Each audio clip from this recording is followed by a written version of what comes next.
อ่ะสวัสดีครับวันนี้พามาเก็บผักกันนะครับมื้อนี้พาพี่น้องมาเก็บผักดิล่ะเอาเลยเอาเลยครับผักกับมีหลายชนิดครับพี่น้องเกลือกัน บักเขือครับพี่น้องคนน่ะเอาใส่เลยล่ะนี่เอาถือเอาเลยเอาใส่ระวังน้ำพี่น้องว่ามื้อนี้บักคุ้งก็บ่ได้อึดครับพี่น้องของเฒ่าแก่ในฟาร์มเขาเนี่ยเนาะล่ะเนาะ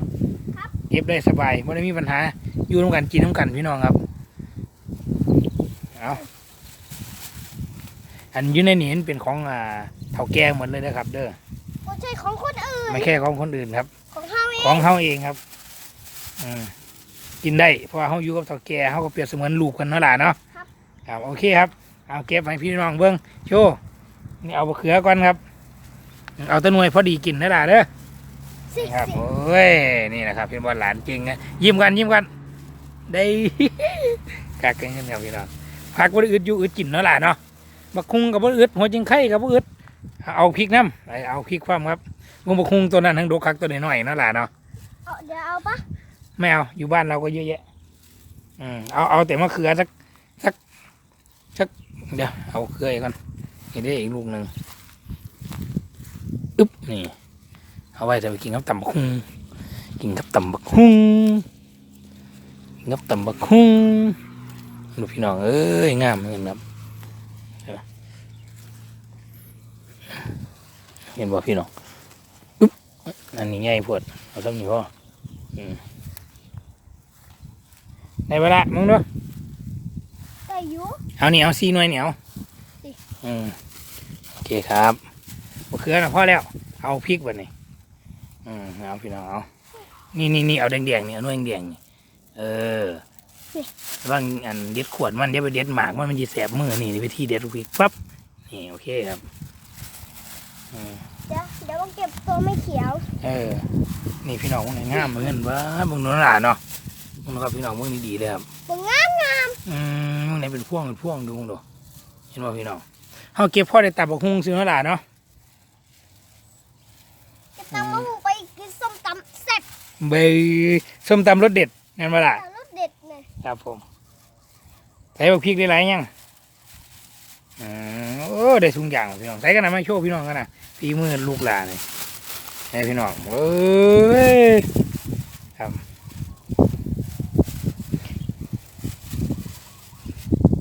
วันนี้เป็น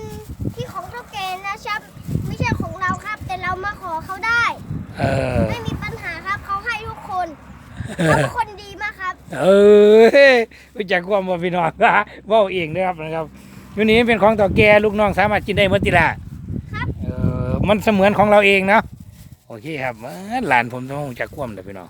ว่าเองเลยพี่น้องเด้อมันเป็นของความหมายเหมือนกับว่ามันของเฒ่าแก่หลานมันเป็นของเฮาแต่เฮากินได้เพราะว่าเฮาอยู่น้ำเพลินติละเฮาเป็นลูกน้องเพิ่นเนาะบางคนเก็บกินยังได้เอาละมาพี่ละยามาเอาทั้งพี่น้ำมีทั้งพี่เห็นป่ะพี่ทั้งพี่ทั้งหลายคักมาเอาเร็วหลายบ่หลายอยู่นั่นน่ะเอิ้นพี่น้องมาเก็บน้ำทำไมมาเก็บกันเบิ่งดูพี่น้องฝนกับมาแล้วครับเบิ่งดูตัวน้อยๆเองก็มีเบิ่งดูครับปลาต้นมันเลยล่ะต้นมันมันอันนี้กินได้เด้อครับนี่กินได้เด้อเอาแต่วันนี้เขาจะมาเอาพริกกับมะเขือเนาะเนี่ยมาให้พี่น้องเบิ่งต้นพริกกันมะม่วงนะครับเบิ่งดูพี่น้องว้าเบิ่งดูพี่น้องที่มันดกแค่เงินครับพี่น้องมันดูฝนมันยังก็งามเหมือนกับอันนี้กับมันต้นหนึ่งกินลวกกินกระแซบครับต้มกินมันอันนี้ยอดมันครับเบิ่งดูพี่น้องตอนซ้อนดีครับเบิ่งดูพี่ว่าได้อยู่กินครับอยู่นี่ครับลุงเพชรครับไปเก็บมะก่อนนะมาก่อยบ้านเท่ากับมีเก็บไปเล่นเอาซะเอาจักหน่วยแล้วกันตัวเดียวเด้อเอาหน่วยใหญ่มันน่ะเด้อเอานั่นเห็นบ่นั่นเดี๋ยวอย่าพึ่งโชว์กันเดี๋ยวทำให้ไก่กันยิ้มน้ำจังหวะแล้วก็เด็ดแล้วก็ยิ้มหันมาแล้วยิ้มดึงอันนี้ปั๊บยิ้มกันได้เอาใส่ถุงอันนี้โอเคครับมะเขือพ่อเราบอกมะเขือไปยังพาพี่น้องไปเบิ่งชมวิวทางผุนก่อนน่ะเร็วไปชมสระทางผุนก่อนไปเก็บมะพริกก่อนเด้อไปโอเคครับว้าวแถวนี้มีผักบุ้งเยอะนะคะเบิ้งมาเก็บกันเบิ้ง ใส่บู๊ใช่ละพักบุ้งดีละพวกนี้ว้าเต็มไปหมดนั่นล่ะเนาะที่เอาบ่นี่อยากได้บ่ บ่เอาดอก โอ้ถ้าให้เบิ้งก็ซื้อ ให้เบิ่งชมวิวเฉย เบิ้งถือใจเรียพี่เซนเตอร์ผมนี่ครับบนกับหัวจิงไข่ก็เต็มอยู่พี่น้องมึงดูต้นมันก็เต็มอยู่มันเนี่ยมันกินได้ครับเห็นป่ะมันต้นสาวมนต์ว่า ๆมาพี่ ไปครับไปพาพี่น้องไปหลานผมนี่มันคักไอเดียพี่น้องฉลาดเด้อเด็กหน่อยของมือนี่ครับ นี่กระบอกปู โอ้พี่เซนเตอร์ว่าให้พี่น้องฟังกันน่ะ นี่บ่อปูเขาเลี้ยงปู โอ้เลี้ยงปูยังปูทะเลปูดำมันมาละ ปูทะเล โอ้เนี่ยนะเขาก็มาใส่ติล่ะ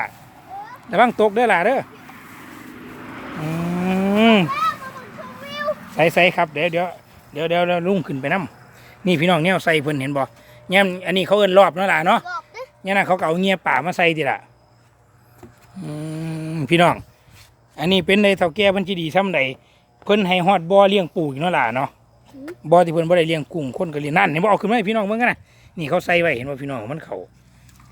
เอาให้พี่น้องเบิ่งก่อนเอาอันนี้ปูน้อยมันคันยังไงนี่เห็นบ่พี่น้องเอ้ยซ้ำนี่ดองแซ่บเด้เนาะล่ะเนาะ ดองแซ่บ ดองกินดองใส่ตำหุงคักก็ได้ครับเนี่ย ให้ขักเบิ่งตัวพี่ มันเข่า ไงเด้อ เอาทิมลงให้เขาวันนี้ละทิมลงเลย1 2 3ฮึบจ่วมมือนี่อีกอันหนึงดึงเบิ้งนั่นอีกอันหนึงน่ะเห็นบอดสายน่ะนั่นเห็นบ่ดึงเบิ้งมาโชว์พี่น้องกันน่ะอันนี้เพิ่นดีๆซ้ำใดแต่บ่อนี่มันบางเพิ่นก็ให้เลี้ยงปูพวนน่ะขึ้นมาให้พี่น้องเบิ่งอีกละ2 ตัวพุ่นน่ะ3 ตัวบ้างนี่พี่น้องเบิ่งเลยบาดนี่เห็นบ่เขาเจ้าเลี้ยงปูแล้วเพิ่นสิว่าเฮาตัวเนาะล่ะเนาะ ตัวใหญ่ นั่นปูใหญ่เห็นบ่ครับเอาตั้งมานี่ก่อนละ นี่ เห็นบ่เอ้ย3 ตัวเลยอัน จะ นี้ครับ กัดเด้อ แต่ว่าอย่าไปบ่ายใกล้เด้อกันเนียบนี่ฟ้าบ่ห้องบ่ออกเลยลายอย่าไปบ่ายมันเห็นบ่พี่น้องงามบ่ เอาไปเอาลุงเพชรเอาตัวหนึ่งปะ ไม่เอามันไม่ใช่เอาไว้ให้เขาขายดีกว่าลุงไม่อยากกินหรอกเพราะว่า นี่ของใครอ่ะ ถ้าเราอยากกินเราต้องซื้อเขาเอาทิ้งลงไปเหมือนเดิมอันนี้ของตะเล่ไงยุบโอ้ เดี๋ยวก่อนครับเดี๋ยวลุงเฮ็ดเอง ไป ตามมาแล้ว ครับไปใส่อีกครับอันนี้ ไปดูพัก โอ้ไปมีอีกทีละไปพี่น้องน้ำมาครับพี่เซนเตอร์เขาสิพามาแล้วครับวันนี้โอ้ย16แค่เนาะแต่ว่ามันไม่มีหยังหรอกพี่น้องเพราะว่ายางอยู่ประจำมันฝนตกมันเลยคือ6เลย มะนาวพี่ ใส่ละโอ้บางหน้าเขาได้เป็นหมาก ไปเดินชมวิวต่อ โอ้นี่กับบักแข้งนะครับพี่น้องบักเขียแข้งเขียพ่วงนะครับ นี่มาเคลียร์แข้ง พวกหนูพี่น้องเห็นปะโอ้ยเป็นพ่วงอยู่เบงดูครับพี่น้องแต่มื้อนี้เขาคันได้เอาครับแต่สุนี้ชมแล้วก่อนมื้อนี้มาเอาบักเขือกับบักพริกกับเสือ เด็ก ใส่ลามาโชว์นะได้หุ้งความนั่นล่ะเนาะไอ้เนี่ยเบิ้งให้เบิ้งอีกรอบมาน่ะพอกินเอาย่างไปทั้งคนอีกจังหน่อยหันมาให้พี่น้องเบิ้งมุมไถเอาเด้อป่ะนี่พอแล้วยืนอยู่หันละนี่พี่น้องเบิ้งบักฮุงป๊าบักฮุงโอ้ยมืด ลุงเพชร ย้อนแสงนะพี่น้องเด้อครับผมป้าวันนี้พามาเบิ้งหญ้ามาเกี่ยวให้งัวกับเกี่ยวอีเหนียวนั่นล่ะเนาะ พี่พักนี่พี่พักนี่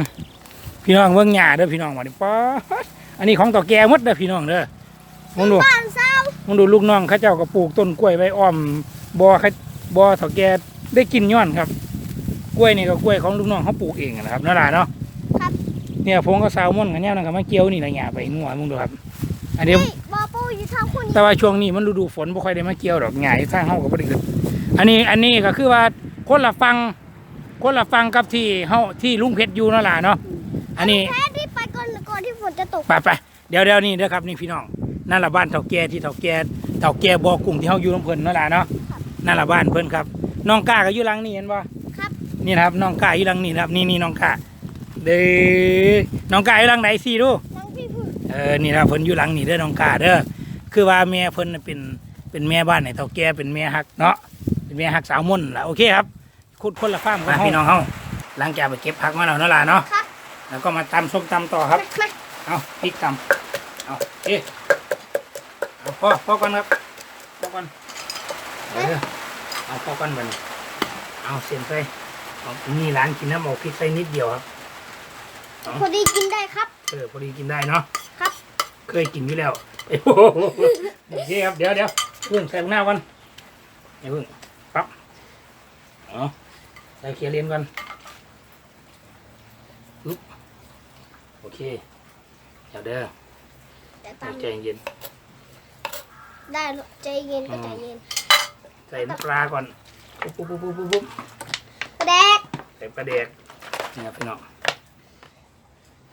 ปุ๊บโอเค ใส่เนื้อปลา เนื้อปลาเอาน้ำมันโยนเนื้อปลาเนี่ยบ่เอาดอกเดี๋ยวมาฮะนี่จะลุงจิตตำให้ นั่นตำเองสิน่ะ เอาเนี่ยตำมาเร็วเอาถ่ายคลิปอยู่ให้พี่น้องเบิ้งตำแน่ มาว่านี่ นี่ตำมึงสิเนี่ยว่านี่ ไม่ต้องใช้ช้อนก็ได้นี่ โอเคนี่ครับเอาซิมึงดูป่ะนี่เอา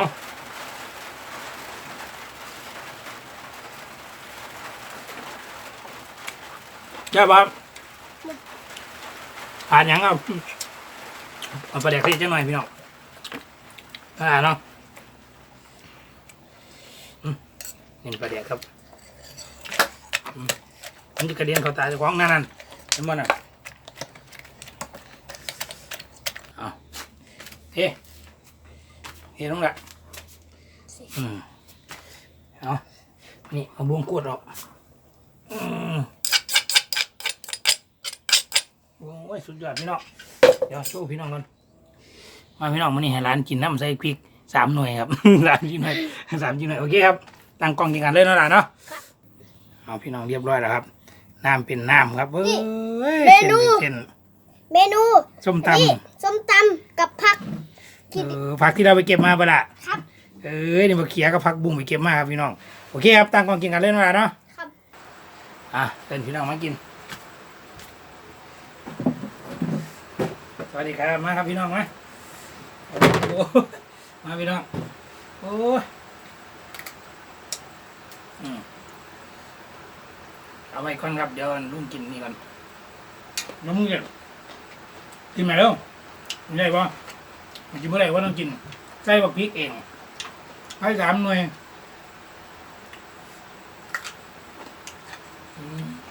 เอาพี่น้อง ข้าวโบใส่เหรอหนูจะใส่ข้าวอ่ะยังไม่เข้าฮะยังไม่ได้เข้าป่ะเดี๋ยวให้กินกับข้าวโอเคครับเดี๋ยว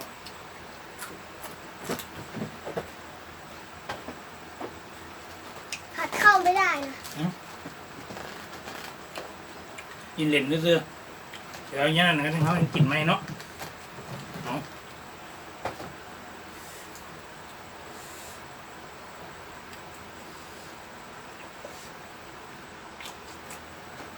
มาพี่น้อง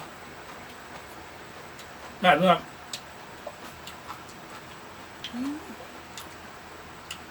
ร้านน้องน้าบีบใส่อีกจากสมเล็กน้อย ผมไม่รู้กินนะ เพิ่นเอาร้อยเอาหน้าบีบใส่อีกสมเพิ่นมาสมกินนั่นเนี่ยอันนี้กินเลนซื้อแล้วบ่แม่นว่าเฮ็ดให้ร้านกินกับเขาเด้อ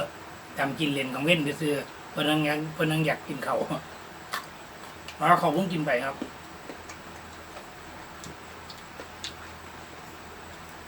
เขาเพิ่งกินไปเพิ่นกินเด่นนี่คือถ้าไปกิน1 ครบอิ่มแล้วนะเนาะนี่เพิ่นอยากเป็นเจ็บท้องเพิ่นว่าอยากกินตำบักหุ่งลุงเพชรอยากกินตำบักหุ่งผมก็เลยตำให้ตำแล้วก็กินซ้ำเพิ่นเห็นซ้ำพี่น้องเห็นนี่นะครับต้นผมไปกินข้าวอิ่มไปแล้วนี่กินเป็นหมู่หลานเลยเด้อเพิ่นว่ามันอยากกินเลยตำให้เพิ่นหน่อยยังเลย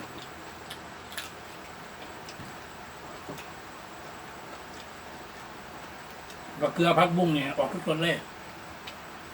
เด็ดมากทุกตัวเลยนะหลานเนาะ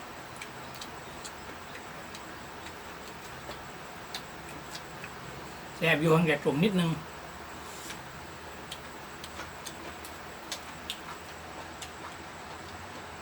เป็นร้อยบีบหน้าเลยไม่เป็นไรแค่นิดนึงก็ไม่ใส่เลยใส่อีกอร่อย ลามาส้มบ่ อือใส่อีกไง มันส้มแล้วมันเก็บท้อง ส่งข้างหลังกินไม่เจ็บท้อง ให้ลุงตำให้แต่เพิ่งกินได้บ้าน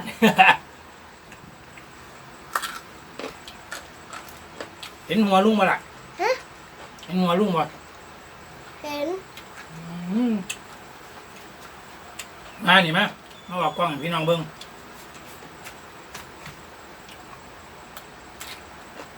ใส่มะนาวเพิ่ม ก็แล้ว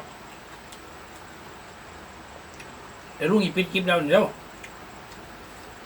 เพิ่นเล่นอยู่ที่พี่น้องครับเพิ่นเล่นแล้วมาลาพี่น้องกันเด้อเอาพี่น้องถ้าเราคลิปนี้อีกลาไปก่อนนั่นแหละเนาะไปพ่อนไม่คลิปหน้าได้อครับเด้อเพิ่นมาส่งเพิ่นสิบีบหน้าเขาเลยอีกเอาพี่น้องพ่อนไม่คลิปหน้าสวัสดีครับ ฝากร้านหน่อยให้หน่อยเด้อครับเด้อก่อนไม่คลิปหน้าครับ พ่อใหม่ชิ้นหน้านะครับ ครับผมพี่น้อง